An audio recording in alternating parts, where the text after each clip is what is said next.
Howdy, howdy, howdy, it's the Rodfather 916. This video goes to mothers with grown sons who are married. The relationship between mother and sons is often very close. It's very unique.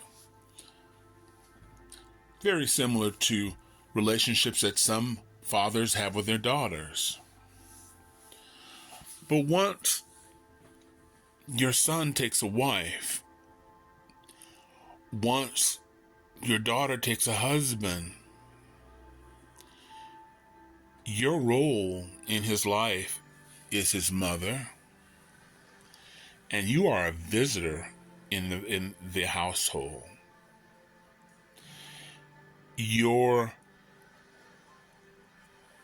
presence in his life has diminished because he has taken vows with his wife in front of at least 3 people, maybe it's 300 or more.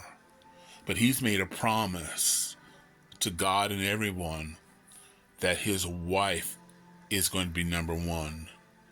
There's nothing in the Bible that says mom will be number 2. It says honor thy mother and father.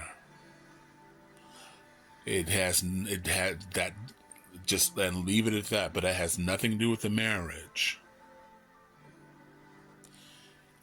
You need to respect him.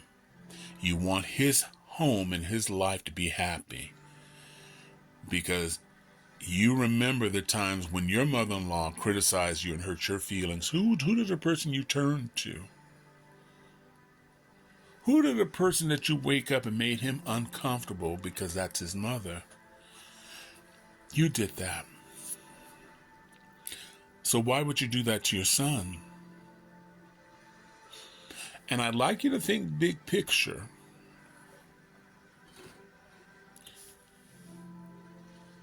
She is the queen of the house. You are a visitor.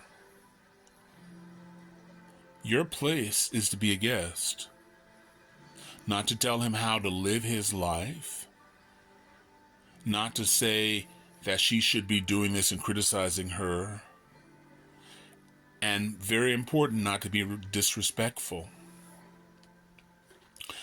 Because thinking big picture, just big picture, let's say you've contributed to the demise of that marriage.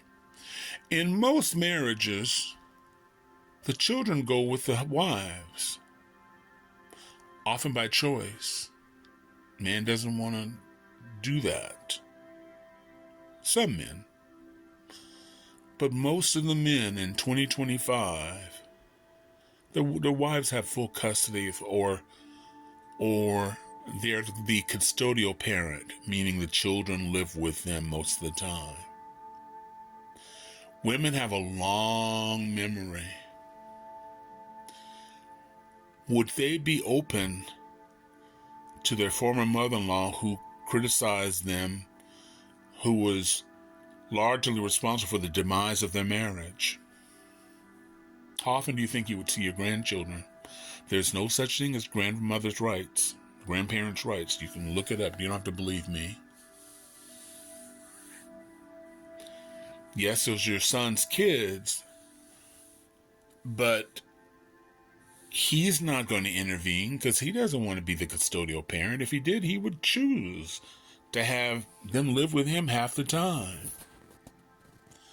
I recently knew of a couple and their 3 children moved almost 2,200 miles away from their mother and that side of the family because they were rude to her.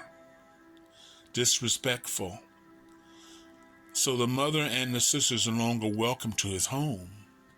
So if they want to see their nieces and nephews or their grandchildren, it will cost them at minimum $1,200 for a hotel, rent-a-car, and plane tickets. Who brought that on? All they had to do was be respectful to the wives. So just give that some thought. And if there are any sons of daughters, let me tell you something that you do. that you need to stop. And this applies to daughters and their fathers. If you got a problem with your husband, don't go to family. Don't have a discussion, because you are hurting them more than hurting you. Because one thing that your dad is not gonna forget, and your mom is not gonna forget, is when you said he slapped you, he hit you, he cussed you.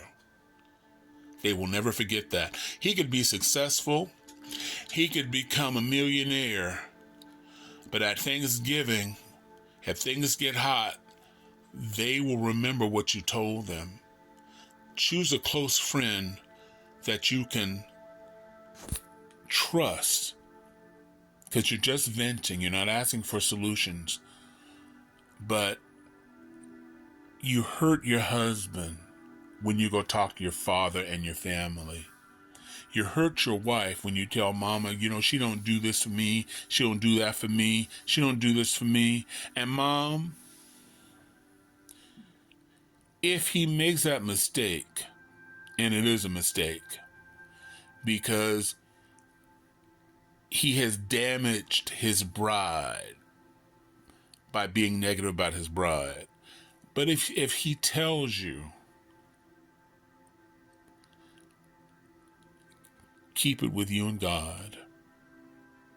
Don't call that woman. Because, believe it or not, in most cases, she wants to have a good relationship with you because she knows how your son feels. So don't go back. Your mama, she does this to me and she does this to me. You call a good friend.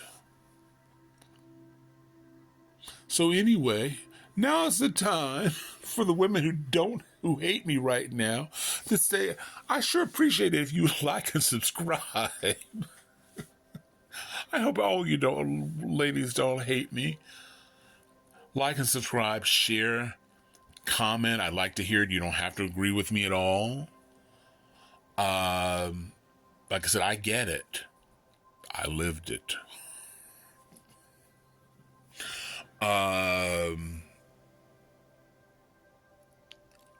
Like, subscribe, follow, share.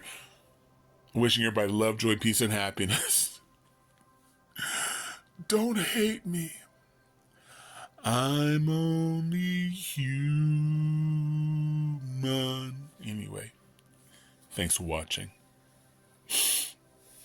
Don't hate me. Bye.